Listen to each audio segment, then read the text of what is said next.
আপনি সিলেটের ছাত্র রাজনীতির সঙ্গে যুক্ত ছিলেন। বাংলাদেশ ছাত্রলীগের একজন সদস্য সিলেটের।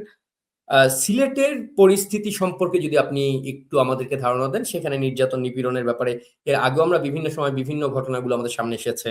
কিন্তু আপনার কাছ থেকে একটু জানতে চাই, সেখানে ইউনূস এবং জামাত এই পাকিস্তানপন্থী গ্যাং কোন ধরনের তাণ্ডব চালাচ্ছে? জি, ধন্যবাদ আপনাকে। প্রথমে আমি আজ ফেব্রুয়ারি মাস ভাষা শহীদদেরকে ১৯৫২ সালে যারা শাহাদাত বরণ করেছে, আমি তাদেরকে শ্রদ্ধাচিত্তে স্মরণ করি। আসলে বাংলাদেশের এই বিভীষিকাময় পরিস্থিতি ক্লান্তি লগ্নে বাংলাদেশ ছাত্রলীগের উপর যে নিপীড়ন, নির্যাতন অবৈধ ইউনূস প্রশাসন চালাচ্ছে, আমার মনে হয় একটু আগে প্রিন্স ভাই যেভাবে ব্যাখ্যা করেছেন বাংলাদেশ ছাত্রলীগের নেতাকর্মীদের উপর যে নির্যাতনের কথা, এবং আমাদের বাগেরহাটের সাদ্দামের উপর যে নির্যাতন এবং নিষ্পেষণার ফলে তার স্ত্রী যেভাবে আত্মহত্যা করেছেন, আমার মনে হয় বাংলাদেশ ছাত্রলীগের নেতাকর্মীদের সাথে অবৈধ ইউনূস প্রশাসন যে আচরণ করেছে, সেটি ১৯৭১ সালে পাক হানাদার বাহিনী যেরকম বাংলাদেশের মানুষের সাথে আচরণ করেছে, আমরা ঠিক তারই রূপ দেখতে পাচ্ছি। ৫ আগস্ট পরবর্তী আমাদের অঞ্চল, আমাদের সিলেটে আমরা দেখেছি, সিলেটে মহানগরে, সিলেট জেলায় এবং বিভিন্ন উপজেলায় যখনই ৫ আগস্ট পরবর্তী জামাত শিবির বিএমপি বিভিন্ন হত্যা তাণ্ডব চালায় এবং ব্যবসা প্রতিষ্ঠান, মানুষের ঘরবাড়ি, আওয়ামী লীগ নেতা কর্মীদেরকে নির্যাতন করে এবং বিনা মামলায় তাদেরকে কারাগারে প্রেরণ করে। বিগত ১ সপ্তাহ আগে, ১ সপ্তাহ ১০ দিন আগে রাতে প্রায় ২টার দিকে আমার বাড়িতে শুধু বৃদ্ধ বাবা আছেন, সেখানে জামাত শিবিরের ক্যাডাররা আমার বাড়িতে হামলা করে এবং ভাঙচুর করে। এবং আমাদের আজ থেকে প্রায় মাসখানিক আগে আমাদের কানাইঘাট উপজেলার পৌর ছাত্রলীগের যুগ্ম সাধারণ সম্পাদক একটা ছেলে, তার নাম হচ্ছে রাহিমউদ্দিন, যার বয়স হচ্ছে ২০ বছর, তাকে তার ব্যবসা প্রতিষ্ঠান থেকে তুলে নিয়ে তাকে গ্রেফতার করে এবং বর্তমানে ও শিশু ওয়ার্ডে রয়েছে। যে একটা তার বয়স হচ্ছে মাত্র ২০ বছর, যে শিশু ওয়ার্ডে রয়েছে, অথচ সে জামিনের জন্য আবেদন চেয়েছে এবং তাকে জামিন দেওয়া হয়নি। এবং আমরা দেখেছি আমাদের সিলেট মহানগরের বিভিন্ন নেতাকর্মীরা, এখানে আপনারা হয়তো জানেন, আমাদের সিলেট মহানগর ছাত্রলীগের সাবেক যুগ্ম সাধারণ সম্পাদক দিনার চৌধুরী, যাকে নির্মমভাবে তার ভাই ভাই যখন মারা যান, উনাকে প্যারালালে মুক্তি দেওয়া হয় এবং উনাকে দীর্ঘদিন কারাগারে বন্দী করা হয় এবং ৫ আগস্ট পরবর্তী বাংলাদেশের ছাত্রলীগ মহানগরের আমাদের অনেক নেতাকর্মীরাও সেখানে গৃহবন্দী ছিলেন এবং তাদের উপর অনেক নির্যাতন এবং নিষ্পেষণা হয়েছে। আমি আপনাকে সংক্ষেপে একটা কথা বলি, আমরা দেখেছি ৫ আগস্ট পরবর্তী ঢাকা বিশ্ববিদ্যালয়ের মতো জায়গায় পাকিস্তানি পতাকা উত্তোলন করা হয়েছে, মোহাম্মদ আলী জিন্নার মৃত্যুবার্ষিকী পালন করা হয়েছে। বাংলাদেশ ছাত্রলীগের নেতাকর্মীদের উপর যে অন্যায় করা হয়েছে এবং এখনো পর্যন্ত বাংলাদেশ ছাত্রলীগের উপর নেতাকর্মীদের উপর যে অন্যায় এবং নিপীড়ন চলছে, আমার মনে হয় এর জবাব বাংলাদেশ ছাত্রলীগ একদিন দিবে। আমি আপনাকে সংক্ষেপে একটা উদাহরণ দিচ্ছি।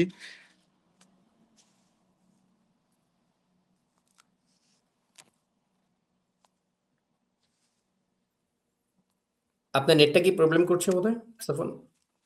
যে আপনি আমাকে দেখতে পাচ্ছেন? জি, দেখতে পাচ্ছি। আপনি বলুন। যে আমি আপনাকে একটা উদাহরণ, ২০২৪ সালের জিডিপির লক্ষ্যমাত্রা ছিল বাংলাদেশে 6.75, ২০২৬ সালে লক্ষ্যমাত্রা কমিয়ে 4.50-তে এসে বর্তমানে বাংলাদেশে প্রায় ১২ লক্ষ চাকরিজীবী চাকরি হারিয়েছে এবং আমরা লাস্ট ১৫ মাসে কারা হেফাজতে ১১২ জনের মৃত্যু হয়েছে। কিন্তু এই যে বিষয় যেগুলা বাংলাদেশের চলমান পরিস্থিতি, অর্থনৈতিক ক্ষেত্রে বাংলাদেশের বিভিন্ন অর্থনৈতিক ব্যবস্থার ক্ষেত্রে এবং জেলে জুলুমে যেগুলো আমাদের নেতাকর্মীদের উপর হত্যা নির্যাতন চলছে, এগুলো কিন্তু বাংলাদেশের মিডিয়া এখন প্রকাশ করতেছে না এবং এগুলোর পিছনে যারা জড়িত রয়েছে এবং তারাই মদত দিচ্ছে।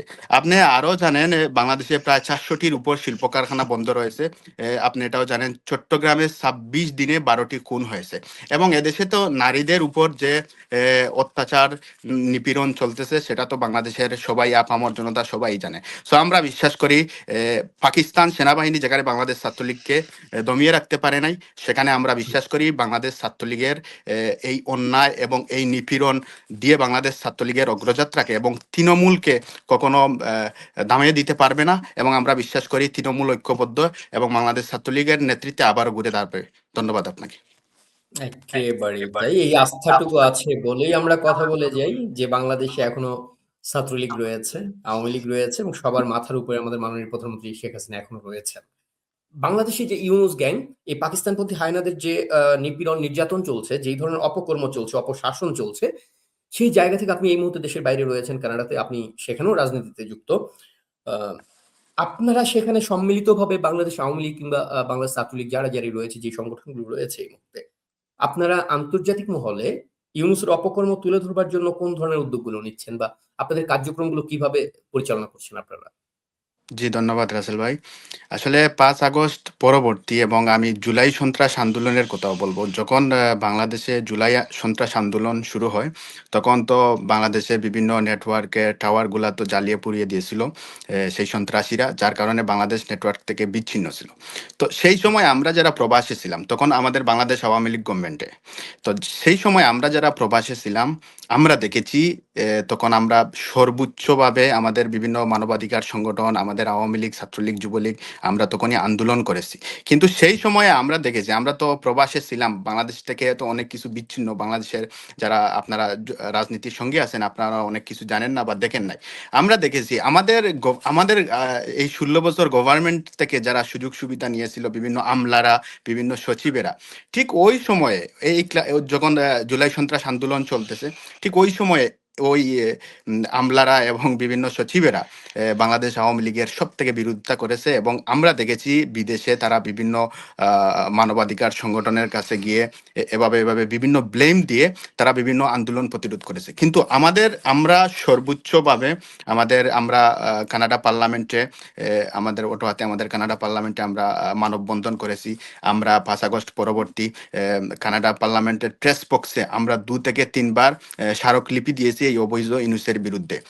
হুম, এবং যার প্রতিশ্রুতিতে আমরা দেখেছি গত ১ সপ্তাহ আগে কানাডা পার্লামেন্টে সেখানে অবৈধ ইউনূসের চরম সমালোচনা করেছে এবং বাংলাদেশ আওয়ামী লীগের নেতাকর্মীদের উপর যে চলমান নির্যাতন চলছে সেটার তারা তীব্র নিন্দা জানিয়েছে এবং কানাডা পার্লামেন্ট থেকে একটি সকল দলের অংশগ্রহণমূলক নির্বাচন চাচ্ছে।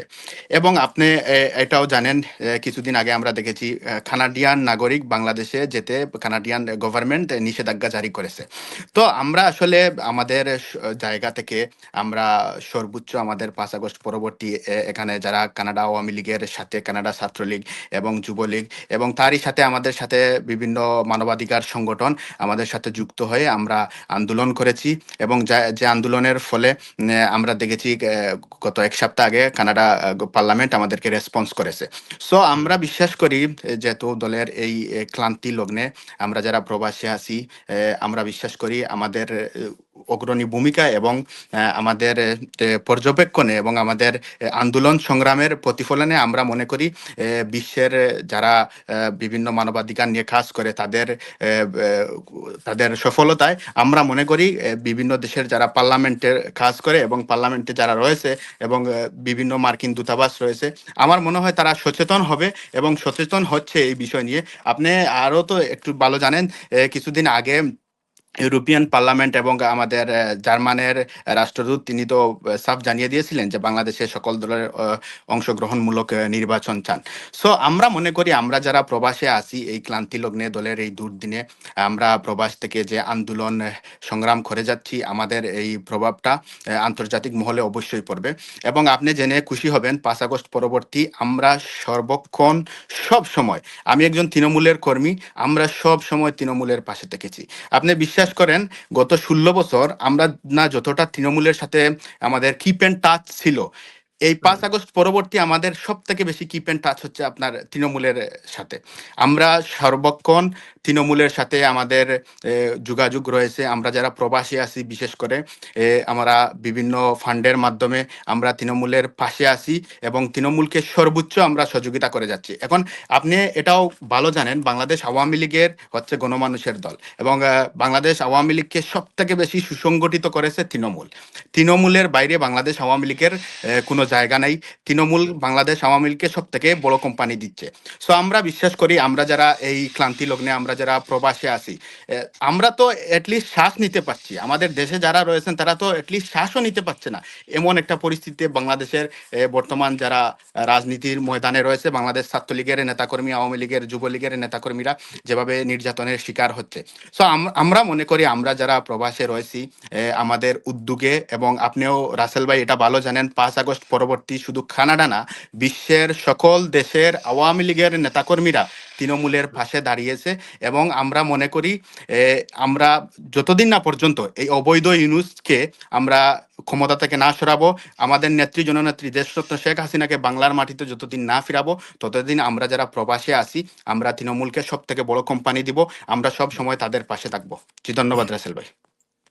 অবশ্যই এই প্রত্যাশাটুকু আমরা আসলে বরাবরই রাখি যে তৃণমূল সবসময় এই বিশ্বাসটুকু থাকুক তাদের মধ্যে, এটা যাতে ক্ষতিগ্রস্ত না হয় যে আহ, মানে দায়িত্বপ্রাপ্ত যারা, তাদের সঙ্গে তাদের বিচ্ছিন্ন হয়ে গেছে বা তাদের পাশে কেউ নেই, এই অনুভূতিটা কখনো যাতে তাদের মধ্যে না আসে। কারণ বাংলাদেশ আওয়ামী লীগকে একমাত্র রক্ষা করতে পারে তৃণমূলই। আমরা যারা নিরাপদে বসে লড়াই করছি, আমাদের চাইতে কয়েক হাজার হাজার গুণ বেশি লড়াই করছে যারা বাংলাদেশে বসে এখনো কথা বলছে মুক্তিযুদ্ধের পক্ষে, বঙ্গবন্ধুর পক্ষে এবং মাননীয় প্রধানমন্ত্রীর পক্ষে।